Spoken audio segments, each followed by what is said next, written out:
Bismillahirrahmanirrahim. Alhamdulillahi robbil alamin. Assalatu wassalamu ala Muhammadin va ala alihi va ashabihi ajma'in. Amma ba'd. Assalomu alaykum va rahmatullohi va barakatuh. Ruhning yana bir ismi nafs deyiladi. Ba'zi ulamolar ruh bilan nafsni alohida ikkita narsa deydi. Lekin kibor ulamolarimiz Ibn Taymiya va boshqa muhaqqiq olimlarning so'zlariga ko'ra, ruh ham, nafs ham bitta narsa deyshadi. Ruh, nafs bitta narsa. Mana shu ruhni yoki nafsni 3 darajasi bor. Mana shu ruh 3 xil bo'ladi. Xuddi odamlarning tabiatlari har xil, biri injiq, biri bag'ri keng, biri og'ir bosiq, biri tez bo'lgandek, mana shu insonlarning ruhlarini 3 xil ko'rinishi bo'ladi. Nafsun ammora, nafsul lavoma, nafsul mutmainna. Nafsun ammora egasini yomonlikka buyurib turuvchi nafs. Nafsul lavoma o'zini egasini malomat qilib turuvchi nafs. Nafsul mutmainna xotirjam nafs. Mana shu yerda o'tirganlar va umuman insoniyatning hammasi mana shu 3 ta nafsni bittasiga kiradi. Mana shu uchala nafs haqida Alloh subhanahu va taolo nima degan? Astagfirullah va innan nafsa la ammaratun bis-su illa ma rahima robbi. Yusuf alayhisalom surasida keladi. Chunki nafs agar Parvardigorimning o'zi rahim qilmasa, albatta barcha yomonliklarga buyurguchidir. Bundan kelib chiqadiki, nafs agar Alloh subhanahu va taolo tomonidan hidoyat qilinib, tarbiya qilinmaydigan bo'lsa, insonni doimiy suratda yomonliklarga buyurib turadi. Ya'ni insonni nafsi nima bilan tarbiya topadi? Alloh taoloning zikri bilan, ibodat bilan, tilovat Qur'on bilan, din bilan, oxiratga bo'lgan g'am bilan, iymon bilan. Agar bir insonda mana shu sifatlar topilmasa, bu kishining nafsi nafsun ammora, doim yomonlikka buyurib turadigan nafs deyiladi. Ya'ni masjidga kelib bir vaslashgan odam bir yomon fe'lini masjiddagi aytilgan darsdan tushunsa, bu shuni yig'ishtirishim kerak ekan. Yoki qilayotgan tijoratida ozgina bir xiyonatmidi yoki tiliga ehtiyot bo'lmayotgan bo'lsa, buni eshitgandan keyin, "Yo'q, men buni yig'ishtirishim kerak ekan" deydi, nafsini tarbiya qilishga tushadi. Agar mana shu nafsni tarbiya qiladigan, ozuqa oladigan joyi bo'lmaydigan bo'lsa, bu nafs egasini doim yomonlikka buyuradi. Nima bo'lishidan qat'iy nazar o'ziga foyda bo'lsa bo'ldi, halol va haromni farqi yo'q va hokazo. Ikkinchi nafsning martabasi bu nafsul lavoma. Vala uqsimu bin nafsil lavoma. Alloh taolo Qur'onda bir qancha narsalarga qasam ichgan. Vash-shamsi va duhaha, va-duha. Alloh taolo yengil yoki hasakan bo'lgan narsaga qasam ichgan emas. Alloh taolo qasam ichib aytadi: "Va men malomatgo'y nafsga qasam ichurmanki, hech shak shubhasiz qayta tirilib, hisob-kitob qilinursiz." Endi bu malomat qiluvchi nafs qanday? Bu malomat qiluvchi nafs o'zini egasini gunoh ma'siyat qilib qo'ygan paytda malomat qiladi. Bu Aqidatut Tahoviya sharhida keltiriladiki, agar kishining nafsi savob va gunoh o'rtasida tursa, bu nafs nafsul lavoma deyiladi. Ya'ni bir gunoh qilib qo'yadi-da, keyin o'ziga qaytib, o'ziga kelgandan keyin o'zini malomat qiladi. Bekor qilding shu ishni deydi. Jahl ustida so'kib qo'yadi birodar, ota-onasiga fe'li kelib qolganda gap qaytaradi. Xullas nomaqbul, Alloh taolaga ma'qul bo'lmagan ishni qilib qo'ygandan keyin, o'ziga kelgandan keyin haligi nafs egasini malomat qiladi. Albatta bu nafsun ammoradan allaqancha baland bo'lgan daraja. Uchinchi nafsning martabasi bu nafsun mutmainna, xotirjam nafs. Ya ayyatuhan nafsul mutmainna irji'i ila robbiki radiyatan mardiya fadkhuli fi ibadi wadkhuli jannati deydi Alloh taolo. U kunda hayoti dunyodan Alloh taoloning va'dasiga ishonib, iymon va ezgu amallar bilan o'tgan mu'minlarga xitob qilinib, deyilur: "Ey xotirjam, sokinjon, sen Alloh ato etgan ne'matlardan rozi bo'lgan va Alloh tomonidan sening amallaringdan rozi bo'lingan holda Parvardigoring huzuriga qayt. Bas solih bandalarim qatoriga kirgin va mening jannatimga kirgin." Ya'ni bu xotirjam nafs qanaqa deyilsa, mana shu Aqidatut Tahoviyaning sharhida aytilyaptiki, agar kishi iymoni kuchli bo'lsa, iymonda quvvatli bo'lsa, gunohlarni osonlik bilan tark qilib bo'lgan bo'lsa, iymon bilan qalbi xotirjam bo'lsa, bu xotirjam nafs deyiladi. Odamlar ba'zi bir narsalarga yetishib, bu yeta olmay qolgan bo'lsa, g'am qilmayotgan bo'lsa, odamlar dunyo matosi qo'liga kirib xursand bo'lsa, bu aksincha ibodat bilan, oxiratda ishlarni qilganligi bilan xursand bo'layotgan bo'lsa, odamlar biri ikkinchisini ko'zini o'yib 5-10 so'm pulini olib maza qilayotganda, bu berib Alloh yo'lida maza qilayotgan bo'lsa, bu xotirjam nafs bo'ladi. Ya'ni ko'ring, tijoratda bir matohni olgan bo'lsangiz, olib ketayotib, Nandaroda yana shu matohni so'rasangiz, bir 20 so'm arzon aytsa. Boring 5 so'm arzon aytsin va men deydi, uni 50 so'mga berardim, 60 so'mga olibsiz deydi. Desa, ichingiz kavlanib ketadi, qimmat olyapman deb.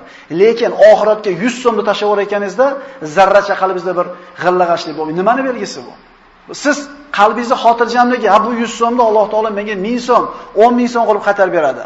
Oxiratda undan ham Alloh orasida ko'paytirib beradi degan xotirjamlik borligi uchun siz xijolat bo'lmasdan berasiz.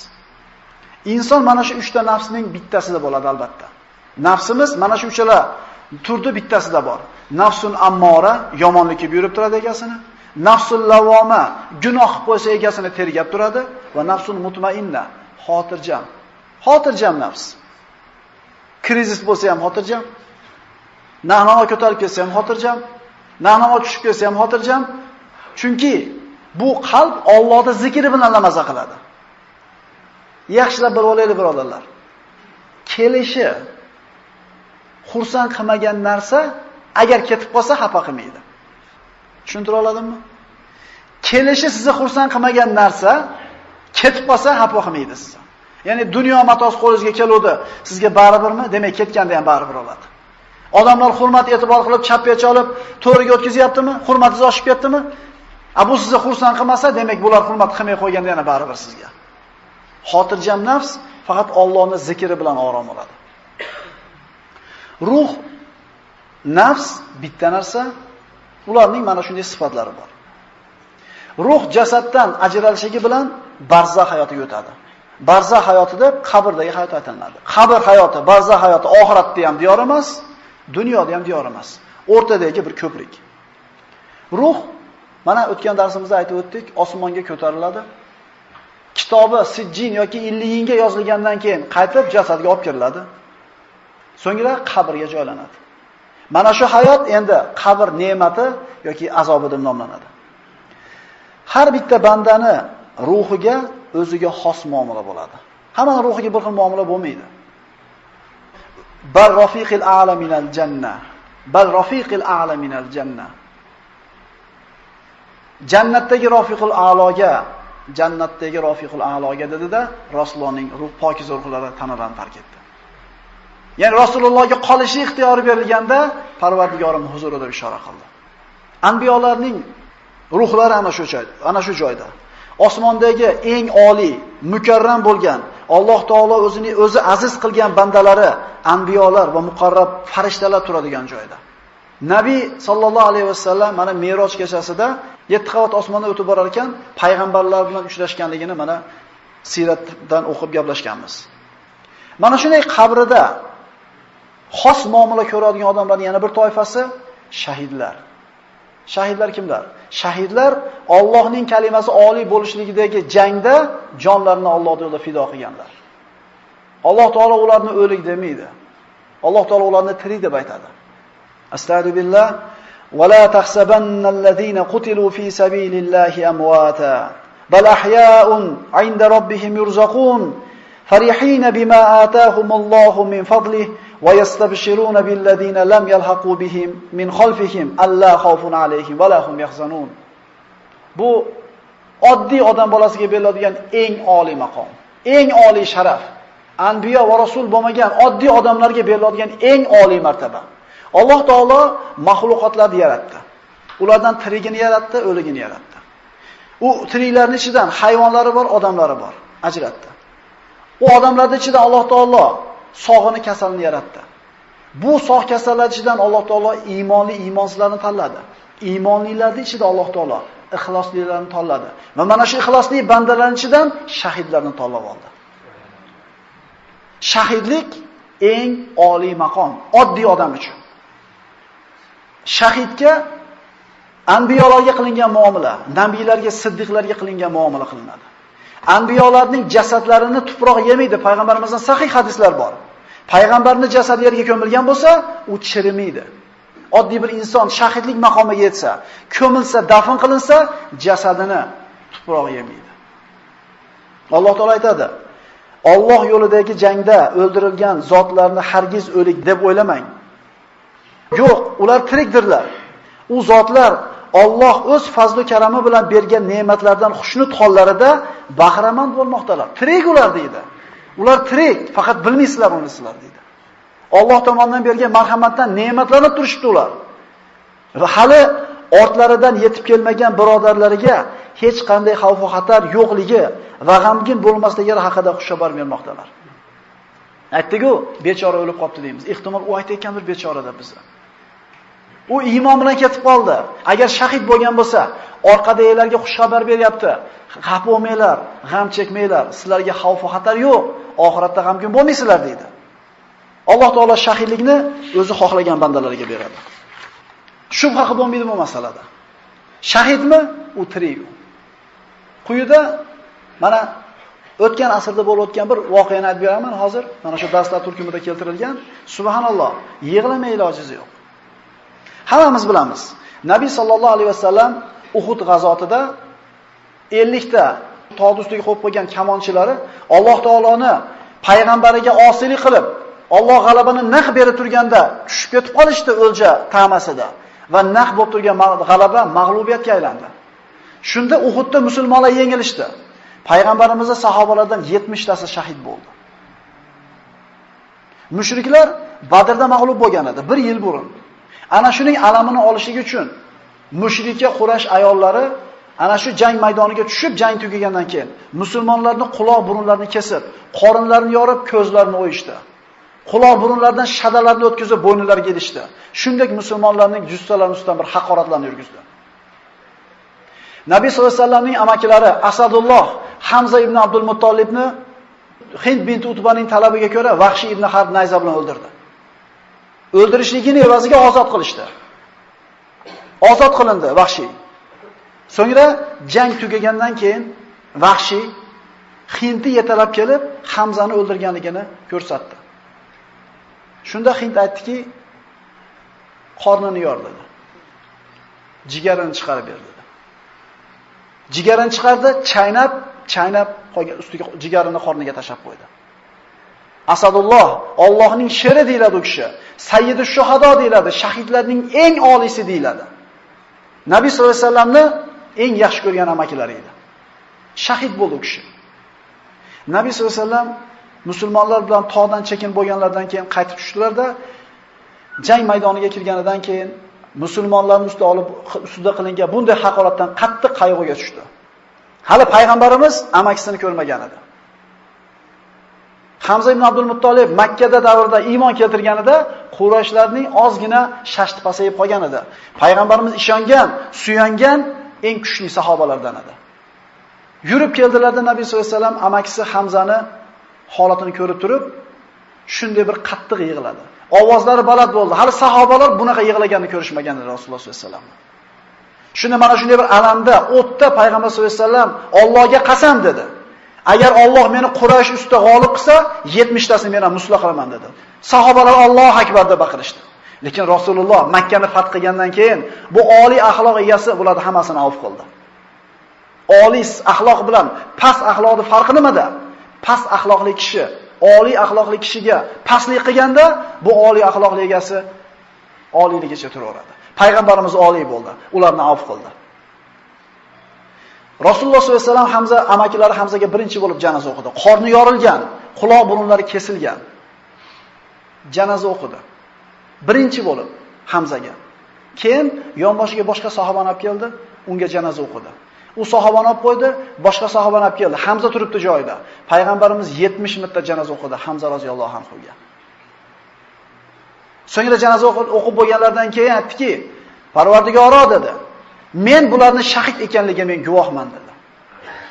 Shahidligi aniq bo'lgan kishilar shuhado Uhudda shahid bo'lganlar. Hojiga borib kelgan mana aka-ukalarimiz yaxshi bilishadi. Madinaga borganda albatta o'ga ziyoratga olib boriladi. Chunki payg'ambar sollallohu alayhi vasallam ziyorat qilinglar degan. Mana endi bugungi mavzumizga tegishli joyi. O'tgan asrda mana hozir hajga borganlar ko'rgan, u shahidlar ko'milgan qabristonni devor bilan o'rab qo'yilgan. Lekin o'tgan asrda mana shu 20-asrda qattiq sel bo'lib, ana shu shahidlar ko'milgan qabristonni suv yuvib, ba'zi shahidlarning jussalari yer betiga chiqib qolgan. 1400 yil burun ko'milgan jasadlar kecha ko'milganda chiqib turgan. Shayx Muhammad Mahmud Savob rahimahulloh aytadi. Uhuddagi shahidlarni dafn qilishlik marosimiga meni ham chaqirishgan edi deydi. Men ham qatnashdim deydi. Men ko'mgan sahobalar ichida Hamza ibn Abdul Muttolib ham bor edi deydi. Birodarlar 1400 yildan keyin gapiryapti bo'lgan ishdi. 1400 yildan keyin aytilyapti bu ish. Hamza ulkan gavdalik edi deydi. Ulkan jussalik edi deydi. Quloq burunlari kesilgan holda, qorni yoriq, qo'lini qonga qo'yib yotardi deydi. Xuddi kecha ko'milgandek. Biz uni qimirlatib, o'rnidan jildirmoqchi bo'lganimizda, qo'li jilib ketdi-da, jarohatidan qon oqdi. Qon oqqanda atrofni mushk ambarning hidi tutdi deydi. Birodarlar, bu o'tgan asrda bo'lgan ish. 1400 yildan keyin yerni betiga Alloh taoloning irodasidan chiqib qolgan bu Hamzani nima uchun Alloh bizga ko'rsatyapti? Nima uchun? Alloh taoloning oyatlari haq ekanligini yana bir marta bir isbotini topishligimiz uchun. Sanurihim ayatina fil afaqi va fi anfusihim hatta yatabayyana lahum annahu al-haq. Toki ularga ushbu Qur'on rostdan ham Allohning tomonidan nozil qilingan haq kitob ekanligi aniq ma'lum bo'lgunicha, albatta biz ularga atrof ofoqdagi va o'z vujudlaridagi bizning borligimiz va qudratimizga dalolat qiladigan oyat alomatlarini ko'rsatajakmiz. Ko'rib qo'yinglar deyapti Alloh taolo. Meni oyatlarim haq. Wala tahsabannallazina qutilu fi sabilillahi amwat. Alloh yo'lidagi jangda qatl qilinganlarda o'lik demanglar deb turib ko'rsatib qo'yapti Alloh taolo bizga.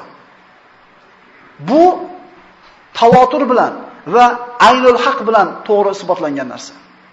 Oyatda, hadisda kelgan va zamondoshlarimiz ko'zi bilan ko'rgan. Shayx Muhammad Mahmud Savob rahimahulloh. Nima xulosa olamiz? Shahidlarning eng afzali Hamza ibn Abdul Muttolib dedi Rasululloh. Va zolim podshohning oldiga borib, amri ma'ruf nahiy munkar qilganda qatl qilingan kishi dedi. Shahidlarning eng sayyidlari mana shu kishilar.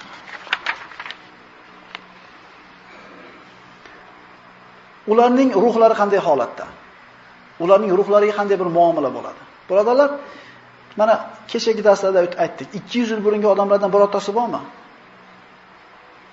100 yildan keyin shunda o'tirganlardan birortasi qoladimi? O'ylaylik, haqqa boramiz. Bu hayot bizni aldab qo'ymasin. Haqiqiy ziyon dunyosi oxiratidan to'sib qo'ygan kishilarning ziyoni. Chunki bulturgi gullardan birortasi bir paydo emas, birodarlar. Biz ham o'sha gullarning bittasimiz. Bir yil gullayapmizmi, keyin yil Alloh biladi.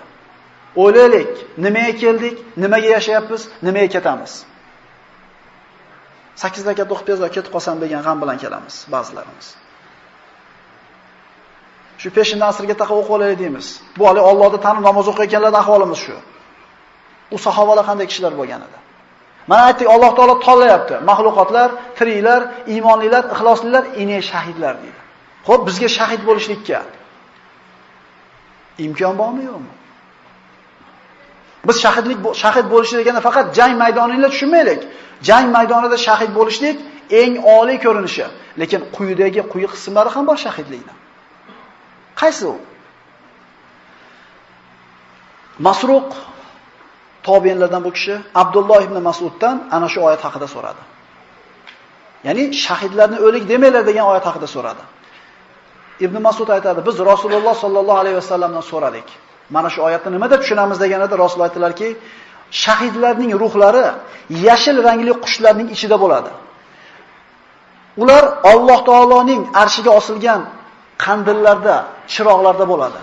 Jannatda xohlagan joyda kezib yurib kelib, yana Allohning arshiga osilgan qandillarga kelib qo'nadi deydi. Ular jannatda uchib yuribdi hozir ruhlari. Ularga hisob kitob qilinmaydi, ular to'g'ri jannatga kiradi. Shahidga berilgan martabalardan u o'zining urug'idan bo'lgan 70 kishini shafaat qila oladi. U shahidning qonini birinchi tomchi yerga to'kilguncha Alloh taolo gunohini kechiradi. Birodarlar, Xurayinda qo'yilga qiladi degan joylar bor. Nabiy sollallohu alayhi vasallam aytadilar, Alloh taolo shahid bandaga o'lim azobini tottirmaydi. Xuddi sizlarda bittanglar chim deganda qanday narsani sezsanglar, jonni taslim qilganda shunday bo'ladi deydi. Ana shu qatl bo'lgungacha Alloh taolo ruhini olib qo'yadi buni. Bunaqa bandasini qiynamaydi Alloh taolo. Alloh taoloning arshiga osilgan chiroqlar. Bu Alloh tomonidan berilgan buyuk fazl va marhamatdir. Rasululloh sollallohu alayhi vasallamdan shahidga beriladigan martabani eshitgan sahobalar, tobiinlar, solih kishilar doim shahidlikda da'vosida bo'lgan. Xo'p, shahidlikka bizda imkon bormi? Birodarlar, cho'kib o'lgan odam ham shahid deyiladi, agar ibodatda pokiza yashagan bo'lsa. O'tda kuyib o'lgan odam shahid deyiladi. O'zini molini himoya qilib o'lgan odam shahid deyiladi. Man qutila duna malihi fa huwa shahidun. O'g'ri bilan urushib o'lgan odam shahid bo'ladi. Boshini o'rab yo'qlagan odam emas. Ya'ni yuzga o'ra tushgan bo'lsa, yugurib chiqib urishing u bilan. Nimaga endi o'zini molini himoya qilib bitta bir o'g'ri bilan urushib qo'ysalar shahid bo'laveradimi? Ha, shahid bo'ladi dedi ulamolar. Chunki mana shunday o'g'rilik degan zulmni hayotga kirib kelishdan to'sib qo'yapti bu. Bu bitta o'zini molini himoya qilmayapti, musulmonlarni himoya qilyapti. Vatan himoyasi uchun bo'lgan urushda o'lgan odam ham shahid deyiladi. Shahidlikka biz da'vo qila olamizmi, qila olmaymizmi? Quyidagi so'zga quloq solamiz. Kimiki sidq dildan shahidlikni so'rasa, agar u kishi o'zining yotar joyida vafot etsa ham, Alloh taolo uni shahidlar martabasiga yetkazadi. So'raylik birodarlar. So'raylik. Bomdodga chiqib ketyapsiz. Allohning yo'lida yuribsizmi? Bir birodaringizni ziyorat qilgan chiqib ketyapsiz. Allohning yo'lidami? Dars o'qigani ketyapsiz. Allohning yo'lidami? Birodarlar, agar Allohning roziligi uchun yashayotgan bo'lsangiz, tijorat qilgani ketyaptidingiz nima uchun? Shu bola chaqani Alloh bog' degan, Parvardigor seni buyrug'ini bajargani ketyapman degan odam ham Alloh uchun ketyaptimi? Nimaga shahidlikka da'vo qilmasin? Yo, men ham odamlardaqa yashay deb chiqib ketyapsizmi ko'chaga? Musulmon odam agar niyati to'g'ri bo'lsa, o'sha qoqqan har bitta miqi ibodat. Ha tushirgan har bitta korobkasi ibodat. Agar hayotda Allohning roziligi birinchi o'rinda turgan bo'lsa. Alloh subhanahu va taolo shahidlar maqomiga erishishga hammamizga nasib qilgan bo'lsin. Aqulu qawli hada va astagfirullohu lakum. Assalomu alaykum va rahmatullohi va barakatuh.